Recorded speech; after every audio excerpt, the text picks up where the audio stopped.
సర్పంచ్ ఎన్నికల్లో ప్రజాశాంతి పార్టీ తరఫున అభ్యర్థులను బరిలో దింపుతాం. Doctor KA Paul. వచ్చే సర్పంచ్ ఎన్నికల్లో ప్రజాశాంతి పార్టీ తరఫున యువ అభ్యర్థులను బరిలో దింపనున్నట్టు ఆ పార్టీ అధ్యక్షులు డాక్టర్ కెఏ పాల్ వెల్లడించారు. గత పాలకులు, ప్రస్తుత పాలకులు తెలంగాణ రాష్ట్రాన్ని అప్పుల కుప్పగా మార్చారని పాల్ ఆరోపించారు.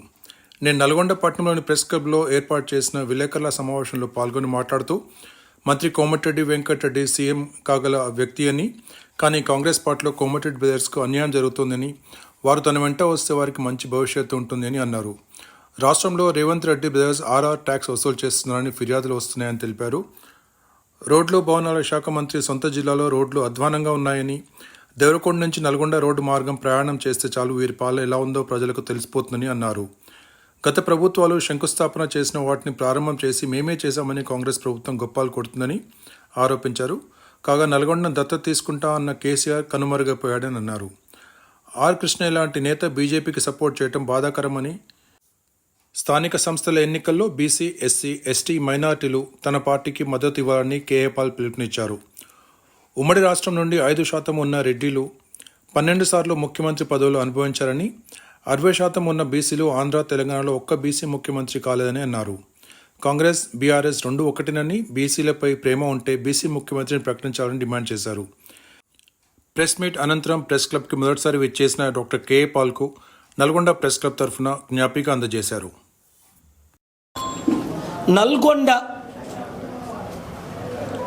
జిల్లా మీడియా మిత్రులకు నా హృదయపూర్వక వందనాలు. మీరెంతో కష్టపడి సత్యాన్ని చూపిస్తూ, ప్రకటిస్తూ నల్గొండను అభివృద్ధి చేయడానికి మీ వంతు మీరు కృషి చేస్తున్నందుకు దేవుడు మిమ్మల్ని దీవించుగాక. ఇక్కడ కోమటిరెడ్డి వెంకటరెడ్డి గారు, రాజగోపాల్ రెడ్డి గారు పేరు తెలియని వారు ఉండరు. వారిని నేను ప్రజాశాంతి పార్టీలో చేరమని గత ఎలక్షన్ ముందు ఆహ్వానించాను. మునుగోడులో రాజగోపాల్ రెడ్డి గారు బీజేపీ తరఫున పోటీ చేస్తే మీరు ఓడిపోతారన్నాను, ఓడిపోయారు. మరలా ఆయన కాంగ్రెస్లో చేరి పోటీ చేయడం చాలా విచారకరం. ఎందుకంటే వారి అన్నదమ్ములు, ఒక ఆయన ముఖ్యమంత్రి క్యాండిడేటు, ఒక ఆయన హోంమంత్రి క్యాండిడేటు. రేవంత్ రెడ్డి కంటే కనీసం 100 రెట్లు సీనియర్స్. కాంగ్రెస్లో పుట్టి కాంగ్రెస్లో పెరిగారు, కానీ అభివృద్ధి మాత్రం జీరో. ఎందుకు అభివృద్ధి జరగట్లేదు మనం ఆలోచిద్దాం. ఖజానాలో డబ్బు లేదు. ధనమైన రాష్ట్రం తెలంగాణ 2014లో ఇండియాకి 1,50,000 కోట్లు మిగిలి ఉంది రాష్ట్రానికి డబ్బు. అలాంటిది ఇప్పుడు 7 లక్షల కోట్లు కేసీఆర్, కేటీఆర్ కుటుంబ అవినీతిని బట్టి రేవంత్ రెడ్డి వచ్చి అందరికీ అబద్ధాలు చెప్పి నమ్మించి మోసం చేసి ఇప్పుడు ఇంకొక 1,00,000 కోట్ల రూపాయలు అప్పు అయిపోయింది. ఎందుకు అంటే కాంగ్రెస్ దేశంలో అధికారంలో లేదు, రాష్ట్రంలో అధికారంలో లేదు. ఇంకొక ఆరోపణలు ఏంటంటే రేవంత్ రెడ్డి విషయంలో ఆర్ఆర్ ట్యాక్స్ అంటే రేవంత్ రెడ్డి ట్యాక్స్ అని చాలామంది నాకు మెసేజ్లు, అనేక సలహాలు ఇస్తున్నారు. ఎవరైతే డబ్బులు ఇవ్వట్లేదో వాళ్ళ బిల్డింగ్లు కూర్చుతున్నారు, ఎవరైతే డబ్బులు ఇచ్చారో వాళ్ళ బిల్డింగ్లు కూల్చట్లేదని ఒక ఆరోపణ. దానికి నేను సిబిఐ ఎంక్వైరీ చేయాలని డిమాండ్ చేస్తున్నాను. 432 బిల్డింగ్లు కూల్చారు. తెలంగాణ హైకోర్టులో నేను వాదనలు వినిపించి 5 సార్లు ఆర్డర్ తీసుకొచ్చాను. ఏమని? డ్యూ ప్రాసెస్ లేకుండా భూములు ఎవరు కబ్జా చేశారు, ఎవరు పర్మిషన్లు ఇచ్చారని చూస్తే 100 మంది. మరి వారిని ఒక్కరిని కూడా అరెస్ట్ చేయకుండా ఈరోజు కేటీఆర్ అవినీతిని మీరు ఎత్తి చూపి అరెస్ట్ చేస్తున్నారు. ఆయన అవినీతి చేస్తే మీరు అరెస్ట్ చేయడం ఖాయమే. కానీ ప్రజలేమంటున్నారు? 1,000 కోట్లు భూములు దోచుకున్న వాసవి కన్స్ట్రక్షన్ వాసవిని ఎందుకు అరెస్ట్ చేయట్లేదు? అలాంటి వారు 100 మంది రియల్ ఎస్టేట్ వాళ్ళు ఉన్నారు, ఒక్కరిని ఎందుకు అరెస్ట్ చేయట్లేదు? వందల మంది పర్మిషన్లు ఇచ్చారు ఐఏఎస్ ఐపీఎస్ ఆఫీసర్లు, వారిని ఎందుకు అరెస్ట్ చేయట్లేదు? ఒక భూమి కబ్జా చేసినప్పుడు అవినీతి, ఆ భూమిని ఇంకొకరికి ట్రాన్స్ఫర్ చేసినప్పుడు మంత్రులకి అవినీతి, దానికి బిల్డింగ్ పర్మిషన్ ఇచ్చినప్పుడు అవినీతి, వాటర్ పర్మిషన్ ఇచ్చినప్పుడు అవినీతి, కరెంటు పర్మిషన్ ఇచ్చినప్పుడు అవినీతి. మరి ఇంజనీర్లని, బిల్డర్స్ని, కన్స్ట్రక్షన్స్ని వేల మంది ఉన్నారు, వాళ్ళని ఎందుకు ఒక్కరిని కూడా రేవంత్ రెడ్డి తమ్ముడు 1 ఇయర్లో అరెస్టు చేయలేదు? అందుకనే మరొకసారి నేను వారిని హెచ్చరిస్తున్నాను. చూడండి, రోడ్లు భవనాల శాఖ మంత్రి ఇలాకాలో రోడ్లు దుస్థితి ఘోరాతి ఘోరంగా ఉన్నదని ఒక టెక్స్ట్ పెట్టారు. కాంగ్రెస్ పాలన ఎలా ఉందో చూడాలంటే దేవరకొండ నుంచి నల్గొండ వరకు రోడ్డు మార్గాన్ని వెళితే అర్థం అవుతుంది. నేను వెళ్ళాను కనుక నాకు అర్థమైంది. వర్షం వస్తే పడవలేసుకొని వెళ్ళాల్సిన దుస్థితి వస్తుంది. నిన్ననే అంటే మొన్న గడియారం సెంటర్లో అనుమతి లేని ఇసుక లారీ లోపలికి ప్రవేశించడంతో ప్రమాదం జరిగింది. ఒక యువకుడు బలైపోయాడు. ఔటర్ రింగ్ రోడ్డు ఏర్పాటు మాటల్లోనే కానీ చేతల్లో లేదు. గత ప్రభుత్వంలో టీఆర్ఎస్ పాలనలో నల్గొండలోని రోడ్లు తప్ప పేదవాని బతుకులు మారలేదు. దత్తత తీసుకున్న కేసీఆర్ నల్గొండను డెవలప్ చేస్తా అన్నాడు, చేయలేదు. దత్తత ఊసే ఎత్తలేదు. తర్వాత 20 సంవత్సరాల నుంచి ఎమ్మెల్యేగా మంత్రిగా పనిచేసిన కోమటిరెడ్డి వెంకటరెడ్డి నల్గొండకు చేసేది ఏమీ లేదు. మొన్న ప్రారంభించిన మెడికల్ కళాశాల గత ప్రభుత్వం శంకుస్థాపన చేసింది. ఇలాంటి రిపోర్ట్లు నేను చదివితే ఇంకా మీరు ఊహించలేరు అలాంటి పరిస్థితి. ఇంకా ఫ్లోరైడ్ల గురించా, బాధితుల గురించా? నేను 30 సంవత్సరాల నుంచి మాట్లాడుతున్నాను. నల్గొండ 30 సంవత్సరాలకు పైగా ముందు నుంచి వచ్చాను. 81 నుంచి హైదరాబాద్ని 100 కంపెనీలు తీసుకొచ్చారు. కానీ మనకి రాజ్యాధికారం ఎవరు? రెడ్ల పాలనే జరుగుతుంది. 5% ఉన్న రెడ్లు 12 మంది ముఖ్యమంత్రులు అయ్యారు. మనమో బీసీలో 60% ఉన్నాం. తెలంగాణలో కానీ ఆంధ్రాలో కానీ మనం ఎందుకు ఒక్కడు కూడా ముఖ్యమంత్రి కాలేదు? కాంగ్రెస్ వాళ్ళు ఒక్కడిని కూడా ముఖ్యమంత్రి చేయలేదు. కేసీఆర్ ఒక్కడిని కూడా వెలమలు 1% ఉన్నోళ్ళు 2 ముఖ్యమంత్రులు అయ్యారు. కానీ ఒకడు కూడా ముఖ్యమంత్రి ఎందుకు చేయలేదు? వాళ్ళు చేయరు. ఆర్ క్రిస్టియా లాంటి మంచి బీసీ లీడర్సే వీళ్ళకి బానిసలైపోతున్నారు, బీజేపీకి. బ్రాహ్మణ పరిపాలన, నేను వ్యతిరేకని కాదు ఆర్ఎస్ఎస్ బ్రాహ్మణులకి, కానీ వాళ్ళు వాడుకున్నది 2-3 కులాలే తప్ప బీసీ నినాదం లేదు, బీసీలు వాడుకోవట్లేదు. అందుకనే ఒక బీసీ అన్నగా మీతో చెప్తున్నాను, 60% ఉన్న మనం కులానికి అతీతం కనుక దళితుల అమ్మాయిని పెళ్లి చేసుకున్నాను. 16% ఉన్న దళితులు, ఎస్సీ ఎస్టీలు మనతోనే ఉన్నారు, ముస్లిమ్స్. మనం 90% ఉండి రాజ్యాధికారం ఎప్పుడు వస్తుంది? 5% ఉన్న రెడ్లేనా మనం లేలుతారు? అలాగని నేను రెడ్లకు వ్యతిరేకనైతే కోమటిరెడ్డి గారు, రాజగోపాల్ రెడ్డి గారు, రేవంత్ రెడ్డి నన్ను పిలిస్తే అసెంబ్లీకి ఫిబ్రవరి 10 వెళ్ళినప్పుడు కలిసి మాట్లాడారు. నేను సార్ మమ్మల్ని పట్టించుకోవట్లేదు ఎందుకు? నేనన్నా మిమ్మల్ని నేను పట్టించుకుంటున్నాను, కాంగ్రెస్ పార్టీ పట్టించుకోలేదు. నిన్న కాక మొన్న చేరిన తెలుగుదేశం పార్టీ రేవంత్ రెడ్డిని ముఖ్యమంత్రి చేసినప్పుడే మీకు తెలివితేటలుంటే రాజీనామా చేసి ప్రజాశాంతి పార్టీలో చేరి మీరు గెలుస్తారని మీకు తెలుసు. అభివృద్ధి నేను చేయగలనని మీకు తెలుసు. అప్పులు నేను తీర్చగలనని మీకు తెలుసు. నిరుద్యోగ సమస్య నిర్మూలన చేయగలనని మీకు తెలుసు. రైతులకు రుణమాఫీ చేయగలనని మీకు తెలుసు. కన్నీరు తొడవగలనని మీకు తెలుసు. కానీ మీ ఆ పనికిమాలిన పార్టీ సోనియా గాంధీ లీడర్షిప్లో కాంగ్రెస్ పార్టీ సర్వనాశనం అయిపోయింది. కనీసం రాహుల్ గాంధీకైనా ఆ పార్టీని అప్పచెప్పదు, ప్రియాంక గాంధీకైనా ఆ పార్టీని అప్పచెప్పదు. 80 సంవత్సరాలను సోనియా గాంధీ దాదాపు ఇంకా నిలబడలేకపోయినా నడలేకపోయినా ఆవిడే నడుపుతుంది. కనుక కోమటిరెడ్డి వెంకటరెడ్డి తమ్ముళ్ళు రాజగోపాల్ రెడ్డి వినండి, మీరు నిజంగా నల్గొండ ప్రజలను ప్రేమిస్తే మీరు జనవరి 21, 25, 29 జరగనున్న సర్పంచ్ ఎలక్షన్లో మీ తరపుని నా తరపుని ప్రజాశాంతి పార్టీ సర్పంచ్లు గెలిపించండి. 100 రోజుల్లో అభివృద్ధి చేసి చూపిస్తా. 78 సంవత్సరాల్లో లేనిది. అంతే. మీ ఓట్లు మీకు వేసుకోండి, మీ సర్పంచులు మీరు గెలిపించుకోండి. ప్రజాశాంతి పార్టీ మద్దతుతో దేశంలో సోనియా గాంధీకి బుద్ధి వస్తుంది, రాష్ట్రంలో ముఖ్యమంత్రికి బుద్ధి వస్తుంది.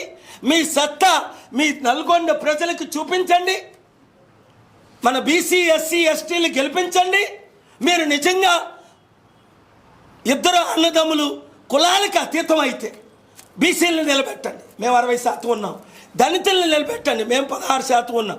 ముస్లిం క్రిస్టియన్స్ నిలబెట్టండి. అగ్రవర్ణంలో ఉన్న వాళ్ళకి కూడా అవకాశం ఇద్దాం. అంబేద్కర్ ఆశయాలు నెరవేర్చుదాం. Thank you very much. Sir, ఏదైనా పార్టీతో తెలంగాణలో గ్రామ పంచాయతీ ఎన్నికల్లో ఓటర్ రిపోర్ట్ చేస్తారా? మేమైతే నేను ఎప్పుడూ ఒంటరి పోరాటమేనండి.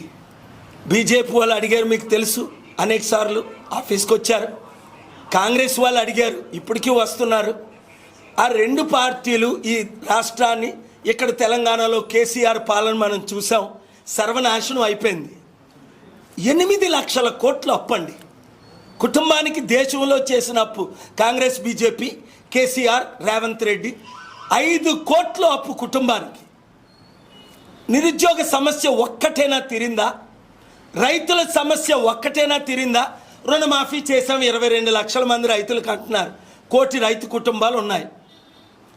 మరి మిగతా 80 లక్షల రైతుల సంగతి ఏంటి? ఒకటి, రుణమాఫీ మీరు చేశారంటే అర్థం ఏంటి?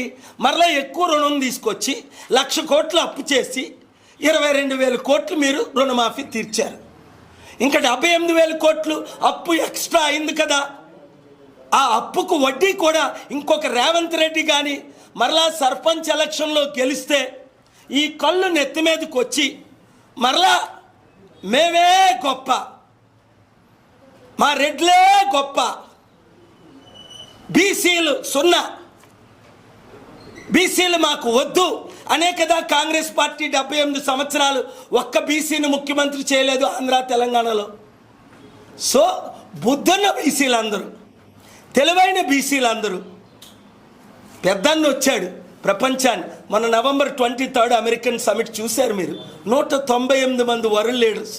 రేవంత్ రెడ్డి వస్తానని 5 సార్లు మాట ఇచ్చి తప్పాడు. ఆయన వచ్చుంటే మీరు అన్నట్టు ఏమో ఏప్రిల్ మేలో మేము ఎందుకు పోటీ చేయలేదు ఎంపీ స్థానాలు? రేవంత్ రెడ్డి కాంగ్రెస్కి మద్దతు ఇచ్చాం. కేసీఆర్ కొడుకు కేటీఆర్ నన్ను సిరిసిల్లలో కొట్టించాడని ఇప్పుడు కాంగ్రెస్ వాళ్ళు కొట్టిస్తే మళ్ళీ కేసీఆర్ మేము పొత్తులు పెట్టుకుంటామేమో చెప్పలేం. మీరు అన్న ప్రశ్నకు అవకాశాలు ఉన్నాయి, ఓపెన్ మైండ్ ఉంది. నేను ఎటు తిరిగితే అటే ఓట్ బ్యాంక్ అని మీకే తెలుసు. నన్ను రెచ్చగొడితే రాజశేఖర రెడ్డిలాగా రెచ్చిపోతానని వాళ్ళకి తెలుసు. తగ్గేదే లే అని పుష్పకు తెలుసు. బెయిల్ ఆయన పేరు మర్చిపోయినందుకు జైల్లో పెడితే 1-2 గంటల్లో బెయిల్ ఇప్పించా, కోర్టుకు వెళ్ళిపోయి. మరి బెయిల్ ఇవ్వకపోతే ధర్నా చేస్తానన్నా. ఆర్గ్యుమెంట్స్ కోర్టులో బాగానే జరిగేది వేరే. ఆర్గ్యుమెంట్స్ని బట్టి బెయిల్స్ ఇవ్వరు. జడిస్తే, అసత్యంగా అరెస్టు చేస్తే ఎవరి కొరకైనా, కామారెడ్డి రైతుల కొరకు పోరాటం చేసి ఆ కట్టడాలు ఆపలేదా? 10,000 కోట్లు కట్టడాలు. దేశమంతా రైతులకు న్యాయం చేయలేదా? నిరుద్యోగులకు 30 లక్షల ఉద్యోగాలు ఇప్పించలేదా? అడవి లాంటి హైదరాబాద్ని 700 కంపెనీలు నేను డైరెక్ట్గా తీసుకురాలేదా? బిల్ క్లింటన్, జార్జ్ బుష్ లాంటి ప్రెసిడెంట్ని. ఇప్పుడు కేసీఆర్ ప్రధానమంత్రి అయిన తర్వాత ఒక్క ప్రెసిడెంట్ ప్రైమ్ మినిస్టర్ వచ్చాడా? రేవంత్ రెడ్డి సీఎం అయిన తర్వాత ఒక్కడు ప్రెసిడెంట్ ప్రైమ్ మినిస్టర్ వచ్చాడా? వాళ్ళకి దమ్ముందా? కేసీఆర్, కేటీఆర్, రేవంత్ రెడ్డికి ఒక ప్రెసిడెంట్ పేరు వీళ్ళకి తెలుసా? వాళ్ళకి వీళ్ళ పేర్లు తెలుసా? 100 మంది ప్రెసిడెంట్లు తీసుకొస్తా. ఎంతమందిని? పరేడ్ గ్రౌండ్లో జనవరి 30ని రేవంత్ రెడ్డిని మద్దతు ఇవ్వమనండి. ₹1 వసూలా. దమ్ముంటే నిన్న కూడా కాల్ చేశాను రేవంత్ రెడ్డికి, మొన్న కూడా చేశా. మద్దతు ఇవ్వకపోతే సర్పంచులారా ఉరి తీసుకోకండి, మీ అప్పులు తీర్చుతా, 100 రోజుల్లో అభివృద్ధి చేసి చూపిస్తా. మీ సత్తా రేవంత్ రెడ్డికి, కాంగ్రెస్కి, బీఆర్ఎస్కి మీరు చూపించండి. ఆ 1000 రూపాయలు 2000 మీకెందుకు? మీ అప్పులే 5 లక్షల నుంచి 50 లక్షలు ఉన్నాయి. సంవత్సరానికి 1 కోటి రూపాయలు ఇచ్చి అభివృద్ధి చేస్తా, మనల్ని అధికారంలోకి తీసుకురండి. మీరు అధికారంలోకి రండి, రండి రండి, బయటికి రండి. మన సత్తా బీసీ, ఎస్సీ, ఎస్టీ, క్రిస్టియన్, ముస్లిం సత్తా ఈ 3 కులాలకి చూపిద్దాం. చిత్తుగా వారిని ఓడిద్దాం, కలిసి పోరాడదాం. Thank you. చంద్రబాబు పాలన బాగుందా, రేవంత్ రెడ్డి పాలన బాగుంది సార్? చంద్రబాబు పాలన బాగుందా? వాళ్ళిద్దరూ ఒకటే, గురువు శిష్యులు. అక్కడేమో ఆయన 6 నెలల్లో 60,000 కోట్లు అప్పు చేశాడు, 68,000 కోట్లు. ఇక్కడేమో ఈయన 12 నెలల్లో 1,20,000 కోట్లు అప్పు పెరిగింది. అప్పు చేశాడు, అప్పు పెరిగింది. బాగుంది. ఎవరి పాలన బాగుందంటే ఏం చెప్తాం? ఎవడు బాగా చంపాడా అన్నట్టు అడుగుతున్నావు నువ్వు. ఎవరు ఎక్కువ మోసం చేశారా అని అడుగుతున్నావు. ఎవరు గజ దొంగలా, ఎవరు చిన్న దొంగలా అని అడుగుతున్నావు. ఆ కుల పాలన బాగుందా, ఈ కుల పాలన బాగుందా? వీళ్ళిద్దరి మధ్యన గొడవలు పెట్టాడు ఆర్జీవి. కమ్మ రాజ్యంలో కడప రెడ్లని, నాకు కమ్మలు ఇష్టమే, రెడ్లు ఇష్టమే. గొడవ నేను ఆపాను కోర్టుకు వెళ్ళి 2019లో. ఆర్జీవిని 0 చేసాం. ఆ మూవీ రిలీజ్ చేయకుండా చేసేసాం. ఎందుకంటే కమ్మోలు రెడ్ల మధ్య నేను గొడవ పెట్టను, నేను శాంతి దూతని. అసలు చిత్తశుద్ధి ఉన్న అన్ని పార్టీలు నేను వచ్చిన తర్వాత నాకు మద్దతు ఇవ్వాలి. ఎందుకు? అభివృద్ధి చేశాను, చేయగలను. మరి దొంగలేని దొంగల పార్టీలో చేరితే ఎప్పుడు రాజ్యాధికారం వస్తుంది? యువత బయటికి రావాలి. 1200 నుంచి 1500 మంది బలిదానం అయితేనే కానీ తెలంగాణ రాలే. ఏమైంది? లాభం ఏమైంది? వెంకటాచారి కొడుకు శ్రీకాంతాచారి, వెంకటాచారి మన పార్టీలో చేరాడు. ఆయన ఎత్తికెళ్ళి ఏం చేశారో తెలీదు. గద్దరని మన పార్టీలో చేరాడు, అందరినీ కాదని. ఆయన ఎందుకు చనిపోయాడో పూర్తిగా తెలీదు. ఐఏఎస్ ఐపీఎస్లు మాత్రం వదిలేశారు, వాళ్ళు తెలివైన వాళ్ళని. 120 మంది ఐఏఎస్ ఐపీఎస్ ఐఆర్ఎస్ ఐఎఫ్ఆర్ఎస్. మాదిగల చీఫ్ సెక్రటరీ రోషయ్య గారు, మాలల చీఫ్ సెక్రటరీ దానమయ్య గారు ఒకే రోజు మన పార్టీలో చేరారు. 5 సంవత్సరాలు అయింది. అంత తెలివైన వాళ్ళు చేరినప్పుడు తెలివి తక్కువ వాళ్ళు ఎందుకు తెలివి తక్కువ పార్టీల్లో ఉంటారు, అవినీతి పార్టీలో ఉంటారు? ఆలోచించాలి. మీడియా మిత్రులకు కూడా బాధ్యత ఉంది. ఉన్నది ఉన్నట్టు చూపించాలి. మీరు చూపిస్తున్నారు కనుకే మీ మధ్యకి నేను వచ్చాను. మరొకసారి మీకు నా మనస్ఫూర్తిగా అభినందనలు. God bless you. మీకు కూడా మంచి జరుగుతుంది. ఇప్పుడు ఎవరైనా అనాథి పిల్లలు నల్గొండలో ఉంటే దయచేసి మీరు తీసుకొచ్చి చారిటీ సిటీ సదాశివపేటలో పెట్టండి. అన్నీ free, medical free, health education free, బట్టలు free, training free, food free, accommodation free. తెలంగాణను మార్చేద్దాం. బంగారు తెలంగాణ వీళ్ళ ద్వారా అవ్వదని రుజువైపోయింది 2 పార్టీల ద్వారా. బీజేపీ ఇక్కడ లేదు. మరి కాంగ్రెస్ బీఆర్ఎస్కి గుడ్ బై చెప్పి, కేసీఆర్, కేటీఆర్, రేవంత్ రెడ్డికి గుడ్ బై చెప్పి మన బీసీ మద్దతు, బీసీ పరిపాలన రావాలి అన్న ప్రతి ఒక్కరు 7569441275కి గ్రూపులు పెట్టండి. నల్గొండ ముందు గ్రూప్ పేరు, కోదాడ గ్రూప్ పేరు, సూర్యారావుపేట గ్రూప్ పేరు, సూర్యాపేట. అలాగా మీరు గ్రూపు పేరే నియోజకవర్గంతో పెట్టండి. జనవరి ఎలక్షన్లో సర్పంచులారా బయటికి రండి. నేను మీ నియోజకవర్గాలు వస్తున్నాను. వచ్చే వారం నుండి మరలా జిల్లాలన్నీ తిరుగుతున్నా, నియోజకవర్గాలన్నీ తిరుగుతున్నా. మునుగోడు వెళ్ళాను, 174 గ్రామాల్లో 162 రోడ్లు వేస్తానన్నాను, హాస్పిటల్ కడతానన్నాను, నన్ను గెలిపించండి అన్నాను. ఆ ఎవడినో గెలిపించాడు ఆ కారోడ్ని. ఆ కారోడు ఏం చేశాడు? మళ్ళీ ఎలక్షన్ ముందు వస్తాడు, మీకు 2000 3000 ఇస్తాడు. మీరు గొల్లని నమ్మకుంటా కషాయాన్ని నమ్ముతుంది. ఆ 2000 తీసుకొని వాళ్ళు ఇచ్చిన విషం తింటూ, వాళ్ళు ఇచ్చిన మందు తాగుతూ మీ ఓట్లు వాళ్ళకి వేసుకుంటున్నారు. మీ శాపాలు మీరే కొని తెచ్చుకుంటున్నారు. ఇప్పుడు రండి సర్పంచులారా, ప్రజాశాంతి పార్టీ తరపుని నిలబడి గెలిచిన 100 రోజుల్లో అభివృద్ధి అంటేటో చేసి చూపిస్తా. Thank you very much. Excuse me. Please speak loudly.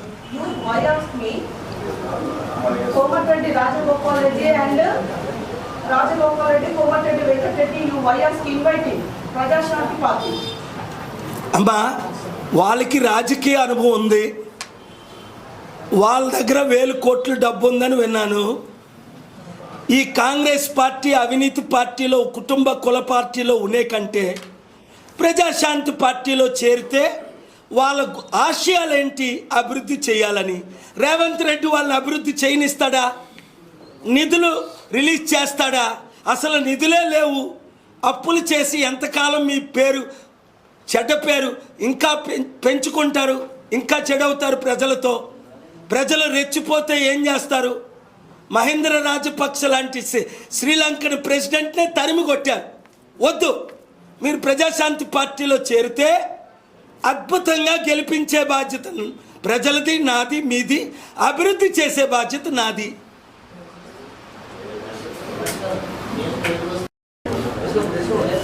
అది కేటీఆర్ మీద కేసు నమోదు చేయడం అన్నది కరెక్టే, కానీ రేవంత్ రెడ్డి 50 కోట్ల కేసు నమోదు చేసే ముందు 7 లక్షల కోట్ల అవినీతి జరిగింది కదా. జరిగిందని రేవంత్ రెడ్డి తమ్ముడే 100 సార్లు చెప్పాడు కదా. 1,00,000 కోట్లు దోచుకున్నోళ్ళు ఏమయ్యారు? 1000 కోట్లు దోచుకున్నోళ్ళు ఏమయ్యారు? వాళ్ళ మీద కూడా కొంచెం కేసులు పెట్టు తమ్ముడు, లేదా నాకు అప్పచెప్పే, నేను పెట్టి చూపిస్తా. ఎవరిని ఎక్కడ లోపల పెట్టాలో వాళ్ళు పెడతా. ఎవరి మీద కేసులు పెట్టి దోచుకున్న డబ్బు తిరిగి రప్పిస్తా. అందుకే కదా 23 ఆర్డర్లు తెచ్చుకున్నాను supreme court, Telangana high court, AP high court, Vizag court నుంచి. తగ్గేదే లే అని చెప్పి ఏమన్నా పుటిన్కి ఏం వార్నింగ్ ఇచ్చాను గుర్తుందా? ఫస్ట్ పుష్ప సక్సెస్ ఏమన్నాను? తగ్గేదేలే అన్న. పుటిన్ ఏమయ్యాడు? సర్వనాశనం అయిపోయాడు. 197 దేశాల్లో 192 దేశాలు మద్దతు ఇచ్చారు మనకి. తగ్గేదేలే. నా ప్రజల కొరకు నా ప్రభు యేసు ప్రభు పంపగా వచ్చాను. ప్రాణం పోయినంత వరకు ప్రజల కొరకు, రైతుల కొరకు, నిరుద్యోగుల కొరకు, కంపెనీలు తేవడం కొరకు, ఉచిత విద్య వైద్యం ఇవ్వడం కొరకు ఫైట్ చేస్తూనే ఉంటా. రేవంత్ రెడ్డి, నువ్వు కాంగ్రెస్కి రాజీనామా చేయి. ఎలాగా నువ్వు టీడీపీ ముందు విహెచ్పి నుంచి టీడీపీ అన్న, టీడీపీ నుంచి ఇదన్నా, టీడీపీ నుంచి అక్కడ, మళ్ళీ ఇప్పుడు కాంగ్రెస్. ఎందుకు ఇన్ని పార్టీలు మారడు? నువ్వు కూడా రా, ప్రజాశాంతి పార్టీలోకి రా తమ్ముడు. నేనంటే నీకు ఎంతో ప్రేమ. కొంచెం పంచులు పెరుగుతుంటాయి నువ్వు ఆలస్యం చేసే కొద్ది. రేపు నువ్వు నన్ను కలిసావనుకో, జనవరి 30 సమిట్ పెట్టావనుకో, 1,00,000 కోట్లు తీసుకొస్తావు, 1000 కంపెనీలు తీసుకొస్తావు, అభివృద్ధి చేస్తాం. ఇప్పుడు నిన్ను రాహుల్ గాంధీ, ప్రియాంక గాంధీ కలట్లా, నేను తీసుకెళ్ళి కలుపుతా. లేదంటే మళ్ళీ వాళ్ళు బట్టి విక్రమార్కని ముఖ్యమంత్రిగా చేయడానికి నిర్ణయం తీసుకున్నారు. జనవరి 30 తర్వాత జరిగిపోద్ది. నీకు అది కావాలా? మాజీ ముఖ్యమంత్రి అయిన తర్వాత నన్ను కలుస్తావా? ముఖ్యమంత్రిగా ఉన్నప్పుడు నన్ను కలుస్తావా సమస్యలు పరిష్కరించడానికి?